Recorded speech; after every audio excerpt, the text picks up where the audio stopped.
अऊज़ु बिल्लाहि मिनश शैतानिर रजीम बिस्मिल्लाहिर रहमानिर रहीम वमन लम यस्तति' मिनकुम तौलन अन यनकिहल मुहसनातिल मुमिनात फमिम्मा मलकत ऐमानुकुम मिन फतयातिकुमुल मुमिनात। सदक़ल्लाहुल अज़ीम। ये 5वें पारे की दूसरी आयत है, सूरह निसा आयत नंबर 25। 5वां पारा फरमाया वमन लम यस्तति' मिनकुम तौलन, जो शख्स तुम में से ताकत ना रखता हो अन यनकिहल मुहसनात अल मुमिनात, आज़ाद मोमिन औरतों से जो शख्स निकाह करने की कुदरत और ताकत ना रखता हो, फमिम्मा मलकत ऐमानुकुम मिन फतयातिकुमुल मुमिनात, तो वो मोमिन बांदियों से निकाह कर ले। इससे पहले बयान हुआ किन औरतों के साथ निकाह करना हराम है, मुहर्रमात का जिक्र फरमाया। इस आयत मुबारका में अल्लाह रब्बुल इज़्ज़त ने इरशाद फरमाया कि अगर किसी शख्स के पास इतनी ताकत नहीं माली एतबार से कि वो आज़ाद औरत के साथ निकाह कर सके, तो यानी चूँकि आज़ाद औरतों का हक महर भी ज़्यादा होता है, बाकी खर्चा भी ज़्यादा होता है, तो अगर आज़ाद औरत के साथ निकाह करने की ताकत नहीं तो वो किसी बांदी से कर ले, मोमिन, लेकिन शर्त यह है कि वो मोमिन हो। ये उस वक़्त है जब वो बांदियों वाला मामला था। वल्लाहु आलमु बि ईमानिकुम, अल्लाह खूब जानता है तुम्हारे ईमान को। बाज़ुकुम मिन बाज़, तुम बाज में से हो, यानी ये जो बांदियां और लोंडियां हैं वो भी तुम्हारी तरह इंसान हैं, वो भी अगर ईमान वाली हैं तो ठीक है, इसमें कोई मसला नहीं कि वो बांदियां हैं और तुम आज़ाद हो, तो हैं तो सारे एक इंसान, हजरत आदम अलैहिस्सलाम की औलाद हैं, और दर्जा और फजीलत ईमान की वजह से है, ना कि आज़ादी और गुलामी की वजह से। कोई गुलाम भी अगर ईमान के आला दर्जे पर फाइज हो तो वो भी आज़ाद से भी आगे बढ़ सकता है। तो दर्जा ईमान और तकवे की बुनियाद पर है, ना कि आज़ादी और गुलामी की बिना पर। इसलिए अगर कोई आज़ाद औरत से निकाह करने की ताकत नहीं रखता तो वो बांदी, मोमिन बांदी से भी निकाह कर सकता है। फनकिहुहुन्न बिइज़्नि अहलिहिन, तुम निकाह कर लो उन बांदियों से बिइज़्नि अहलिहिन्ना, उनके मालिकों की इजाजत से। यानी असल पहले जिक्र हुआ है कि बांदी के साथ निकाह के बगैर भी उससे हम बिस्तरी करने की इजाजत है, कि जिसकी बांदी हो यानी मालिक जो है वो बांदी के साथ नफा उठा सकता है। यहाँ बयान फरमाया जा रहा है बांदी के साथ निकाह करना, उसकी अगर किसी की अपनी बांदी है, कोई मालिक था तो वो निकाह के बगैर भी चूंकि नफा उठा सकता है, लेकिन अगर वो निकाह करना चाहता है तो बांदी को आजाद कर दे, उससे निकाह कर ले, आजाद कर दे और फिर उससे निकाह कर ले। ऐसा नहीं होगा कि उसकी बांदी भी हो और फिर उसी से वो निकाह भी करे, आजाद करने के बाद निकाह कर सकता है। लेकिन यहाँ जो सूरत है वो आमतौर पर यह बयान की गई कि किसी की बांदी है, बांदी किसी की है और वो उसका मालिक है, तो अब वो मालिक अपनी बांदी का निकाह किसी और बंदे से करवा सकता है। तो ये फरमाया कि अगर तुम बांदी से निकाह करना चाहते हो तो उसके मालिक की इजाजत से कर सकते हैं। लेकिन अब मालिक जब बांदी का निकाह कर देगा किसी और से, अब फिर मालिक उससे नफा नहीं उठा सकता, फिर अब उसको इजाजत नहीं। बाकी काम काज करवा सकता है, घर का जो काम काज है बांदी नुकरानी के तौर पर जिस तरह होता था वो हो सकता है, लेकिन कुर्बत नहीं कर सकता, नफा नहीं उठा सकता। फनकिहुहुन्न बिइज़्नि अहलिहिन, निकाह कर लो उन बांदियों से उनके मालिकों की इजाजत से। व आतूहुन्न उजूरहुन, और दो तुम उनको उनका अजर यानी हक महर, हक महर वहां भी मुकर्रर करना है, चाहे बांदी का हो, बांदी के साथ निकाह हो तो वो उनको हक महर भी दो। बिल मारूफ, दस्तूर और कानून के मुताबिक, उर्फ के मुताबिक। मुहसनातिन गैर मुसाफिहातिन वला मुत्तखिजाति अखदान, फरमाया ये जो बांदियों से निकाह करना है वो ऐसी बांदियां होनी चाहिए मुहसनात, जो पाक दामन, गैर मुसाफिहात, और निकाह का मकसद निकाह हो, सिर्फ कोई शहवत पूरी करना मकसूद ना हो। जैसे निकाह का मकसद है नस्ल को बढ़ाना, औलाद पैदा करना, नबी इस्लाम की सुन्नत समझ कर निकाह करना। वला मुत्तखिजाति अखदान, वो पाक दामन हो, गैर मुसाफिहात, बदकारी करने वाली ना हो, एलानिया तौर पर भी बदकारी करने वाली ना हो। वला मुत्तखिजाति अखदान, और खुफिया यारियां लगाने वाली भी ना हो, खुफिया तौर पर भी बदकारी करने वाली ना हो।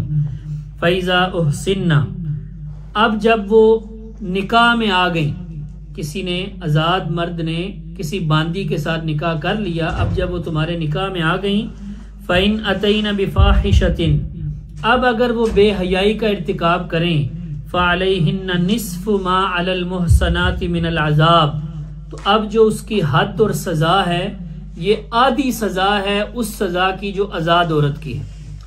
यानी अगर आज़ाद औरत अगर जिना करती है, अगर गैर शादीशुदा हो तो 100 कोड़े सजा, शादीशुदा हो तो संगसार किया जाएगा, पत्थर मार मार कर मार दिया जाएगा। लेकिन बांदी की जो सजा है वो आधी है। बांदी की सजा इस मामले में अगर उसने बदकारी का इर्तिकाब किया तो अल्लाह रब्बुल इज्जत फरमाते हैं उसकी सजा आधी है। अब आधी सजा जो है ना वो 100 कोड़ों की जो सजा उसकी तो आधी हो जाएगी, 50 कोड़े। लेकिन जो रजम वाली सूरत है उसका तो आधा नहीं होता, रजम की जो सजा है उसका तो आधी सजा नहीं है, तो इसलिए बांदी पर रजम वाली सजा ही नहीं। बांदी अगर जिना करेगी तो उस सूरत में उस पर सिर्फ 50 कोड़े जो है वो सजा होगी। ज़ालिका लिमन खशियल अनत मिनकुम, ये जो ऊपर इजाजत दी गई है कि बांदियों के साथ तुम निकाह कर सकते हो, ये इजाजत उस शख्स के लिए है जो अंदेशे, उसको खतरा है कि वो गुनाह में मुब्तला हो जाएगा। आजाद औरत के साथ निकाह करने की ताकत कोई नहीं और शहवत पर काबू नहीं पा सकता, खतरा है कि कहीं जिना ना कर बैठे, इसलिए उसको इजाजत दी गई कि वो बांदियों के साथ निकाह कर ले। वान तस्बिरु खैरुल लकुम, और फिर भी अगर तुम सब्र कर लो तो ज्यादा बेहतर है। यानी बांदियों के साथ निकाह करना ये आखिरी दर्जे की इजाजत है, बेहतर यह है कि ना किया जाए, आजाद के साथ ही किया जाए। क्योंकि इस्लाम की तरफ से मैंने अर्ज किया था, इस्लाम भी यही चाहता है, इस्लाम का मिजाज भी यही था कि ये बांदी लोंडी गुलामों वाला सिलसिला जो है ना ये कम से कम हो। आहिस्ता आहिस्ता इसको खत्म किया गया कि आजाद कर दिया जाए। तरगीब दी गई कि जो किसी गुलाम को आजाद करेगा, नबी पाक सल्लल्लाहु अलैहि वसल्लम ने फरमाया क़यामत वाले दिन उसके आजाद करने वाले के जिस्म के हर हर उज़व को उस गुलाम के हर हर उज़व के बदले जहन्नम की आग से आजाद कर दिया जाएगा। इस तरह इसकी तरगीब दी गई और कफ़ारों के अंदर भी ये कहा गया कि गुलाम आजाद किया जाए ताकि ये आहिस्ता आहिस्ता सिलसिला खत्म हो, कि मजबूरी की वजह से वो किसी वजह से वो गुलाम बन गए, मगर ना बेहतर तो इस्लाम की तरफ से तो यही है कि सारे जो है वो इंसान आजाद पैदा किए गए हैं। वल्लाहु गफूरुर रहीम, और फिर भी अगर कोई कमी कुताही हो जाए तो अल्लाह मुआफ फरमाने वाला, रहम फरमाने वाला है। युरीदुल्लाहु लियुबय्यिन लकुम, अल्लाह चाहता है कि वो बयान कर दे तुम्हारे लिए जो अहकाम अल्लाह ने बयान किए। अल्लाह खोल खोल कर तुम पर अपने अहकाम बयान करता है। वयहदियकुम सुननल्लज़ीन मिन क़ब्लिकुम, और वो रहनुमाई करे तुम्हारी उन रास्तों की, उन लोगों के रास्तों की जो तुमसे पहले गुजरे, कि तुमसे पहले लोगों के क्या हालात थे, उनके लिए क्या क्या अहकामात थे। वयतूब अलैकुम, और अल्लाह ने तवज्जो फरमाई तुम पर। वल्लाहु अलीमुन हकीम, और अल्लाह जानने वाला, हिकमतों वाला है। इसको अल्लाह ने जैसे दूसरे मकाम पर भी बयान फरमाया कि बाज अहकाम ऐसे थे जो पिछली उम्मतों पर बड़े सख्त अहकाम थे, लेकिन इस उम्मत पर अल्लाह रब्बुल इज्जत ने उन अहकाम में तखफीफ की और आसानी की। जैसे बनी इसराइल में ये हुक्म था कि अगर किसी ने शिरक किया, जैसे बुत परस्ती उन्होंने जो की थी, बछड़े को माबूद बना लिया था, तो उनकी तौबा की ये सूरत थी कि जिन्होंने शिरक किया है वो एक दूसरे को कत्ल करें, एक दूसरे को कत्ल करेंगे तो ये उनकी तौबा होगी और तौबा कबूल होगी। अल्लाह ने हमारे लिए कितनी आसानी रख दी कि कोई बड़े से बड़ा गुनाह भी करे, शिरक भी कर बैठे, कुफर भी कर बैठे, फिर भी कलमा पढ़ ले, सच्चे दिल से अल्लाह से माफी मांग ले तो अल्लाह माफ फरमा देता। इसी तरह एक उनमें यह भी सजा थी कि अगर कोई रात को गुनाह करता ना खुफिया तरीके से, तो सुबह जब बाहर निकलता उनके घर के बाहर दरवाजे पे लिखा होता था कि इसने रात को ये गुनाह किया। इतना सख्त मामला। तो अब ये अल्लाह ना करे अगर हम पे हो तो कौन हम किसी को मुंह दिखाने के काबिल ना रहे। तो ये अल्लाह रब्बुल इज्जत ने कितनी बड़ी आसानी फरमाई। इसी तरह उनमें यह था कि अगर कपड़े पर कोई निजासत लग जाती तो उसको जहां जहां निजासत लगी है उसको काटा जाए, पानी से वो पाक नहीं हो रहा। तो इस तरह जो सख्त सख्त अहकामात थे अल्लाह रब्बुल इज्जत ने फरमाया, अल्लाह ने तुम पर बड़ी आसानियां फरमाई, तखफीफ कर दी कि तुम पर ये अहकाम सख्त नहीं रखे बल्कि आसान अहकाम नाजिल फरमाए। वल्लाहु युरीदु अन यतूब अलैकुम, अल्लाह तो चाहता है कि वो तुम पर तवज्जो फरमाए, रहम फरमाए। व युरीदुल लज़ीना यत्तबिऊन अश-शहवात, और चाहते हैं वो लोग जो ख्वाहिशात की ताबेदारी करते हैं, जो ख्वाहिशात के पीछे चलते हैं, वो चाहते हैं अन तमीलु मैलन अजीमा, कि तुम दूर हट जाओ, सीधे रास्ते से कहीं दूर चले जाओ। यानी जो काफिर हैं, जो ख्वाहिश परस्त हैं, वो तो चाहते हैं कि ये मुसलमान भी सीधे रास्ते पे ना चलें, ये भी सीधे रास्ते से दूर हट जाए। अन तमीलु मैलन अजीमा, कि तुम दूर निकल जाओ, दूर राह रास्त से दूर हट जाओ। लेकिन फरमाया युरीदुल्लाहु अन युखफ्फिफ अन्कुम, अल्लाह चाहता है कि अल्लाह तुम पर आसानियां करे, तखफीफ करे। व खुलिकल इंसानु ज़ईफा, क्योंकि इंसान कमजोर पैदा किया गया है, कमजोरी है, हर हवाले से कमजोरी है। तो अगर अल्लाह ना करे कोई सख्त अहकाम होते, हम अगर अपनी सूरत हाल देखें तो आसान अहकाम पर हम अमल नहीं कर रहे, तो सख्त अहकाम होते तो उन पर कौन अमल कर सकता था। या अय्युहल्लज़ीना आमनू, ए ईमान वालो, ला तअकुलू अमवालकुम बैनकुम बिल बातिल, ना खाओ आपस में एक दूसरे का माल बिल बातिल, बातिल तरीके से। इल्ला अन तकून तिजारतन, इल्ला ये के हो तिजारत, कारोबार, अन तराज़िम मिनकुम, तुम्हारी आपस की रजामंदी से। ये अल्लाह रब्बुल इज्जत ने जो फरमाया, ईमान वालों आपस में एक दूसरे का माल बातिल तरीके से ना खाओ। अब लफ्ज सिर्फ एक बोला बातिल, लेकिन इसमें सारे गलत तरीके, एक दूसरे का माल कमाने, हड़प करने के सारे गलत और नाजायज सूरतें सारी इसमें आ गई। पीछे तो मखसूस सूरतें जिक्र फरमाई थी कि यतीमों का माल ना खाओ, विरासत के अंदर एक दूसरे का हक ना खाओ, और गुलामों का और बांदियों का हक महर उनको भी दो। इस तरह खास खास सूरतें जिक्र फरमाई। यहाँ आम जिक्र कर दिया कि कोई भी नाजायज तरीका, किसी भी नाजायज तरीके और नाजायज सूरत से एक दूसरे का माल ना खाओ। इसमें चोरी, डाका, गसब, खयानत, धोखा देकर किसी का माल कमाना, झूठी कस्में उठाकर किसी का हक दबा जाना, झूठी गवाही देकर किसी के हक पर कब्जा कर लेना, ये सारी इसमें, रिश्वत, सूद, ये सारी इसमें शामिल है। जो भी नाजायज तरीके हैं वो सारे इसमें शामिल, कि किसी भी तरीके से एक दूसरे का माल नाजायज तरीके से ना खाओ। जैसे नबी पाक सल्लल्लाहु अलैहि वसल्लम ने भी फरमाया, किसी का माल किसी के लिए हलाल नहीं है मगर उसकी रजामंदी से, उसके तीबे खातिर, तीबे नफ्स, उसके नफ्स की रजामंदी होगी तो फिर एक दूसरे का माल दूसरे के लिए जायज है। यहाँ फरमाया हाँ तुम कारोबार करो, तिजारत करो, एक दूसरे से लेन देन करो, तो उसमें जो नफा होगा, नफे के जरिए से तुम एक दूसरे का माल हासिल करोगे, कमाओगे, तो उसकी इजाजत है। और तिजारत में यहाँ शर्त बयान फरमाई आपस की रजामंदी से, कि तिजारत हो, कारोबार हो और एक दूसरे की रजामंदी भी हो। धोखा देंगे तो बज़ाहिर तो रजामंदी है, लेकिन जब उसको पता चलेगा कि इसने धोखा दिया तो वो रजामंदी खत्म हो जाएगी।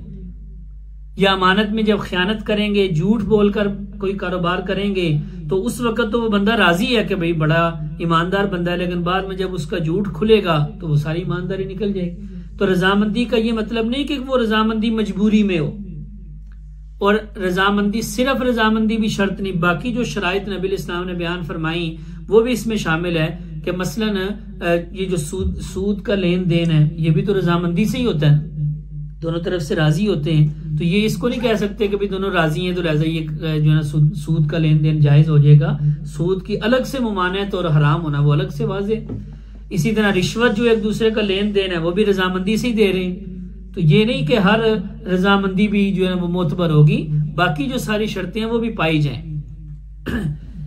कारोबार के हवाले से, तिजारत के हवाले से जो नबी इस्लाम ने बयान फरमाया, अत्ताजिरुस सदूकुल अमीन माअन नबिय्यीन व सिद्दीकीन व शुहदा, सच्चा और अमानतदार ताजिर वो कल क़यामत वाले दिन उसका हशर नबियों और सिद्दीकीन और शुहदा के साथ होगा। दूसरी तरफ अल्लाह ने, आपने फरमाया अत्तुज्जारु युहशरून यौमल क़ियामति फुज्जारन, ताजरों का हशर कल क़यामत वाले दिन बदकारों के साथ किया जाएगा। इल्ला मनित्तका व बर्रा व सदका, मगर वो जो डर गया और नेकी की और सच बोला, वही सच्चाई और अमानतदारी, ये जिसमें होगी तो वो कारोबार नफा भी होगा, बरकत भी होगी। और खुद नबी पाक सल्लल्लाहु अलैहि वसल्लम ने फरमाया कि जब दो बंदे लेन देन वाले, जब वो सच बोलते हैं, झूठ नहीं बोलते, सच बोलते हैं कि जो कुछ चीज में कोई कमी कुताही है, वो ऐब है तो उसको वाजे करते हैं, बयान करते हैं भाई इस चीज में ऐब है, आपकी मर्जी है, लेना चाहते हैं तो ले, नहीं लेना चाहते तो ना लें। हमारी तरह नहीं कि ऐब वाली चीज को छुपाएं और उसकी जो झूठे फजाइल हैं वो बयान करते रहें। नहीं, फरमाया जो सच बोलेगा और जो कुछ उसमें कोई कमी कुताही है वो बताएगा तो उनके इस बै के अंदर बरकत रखी जाएगी।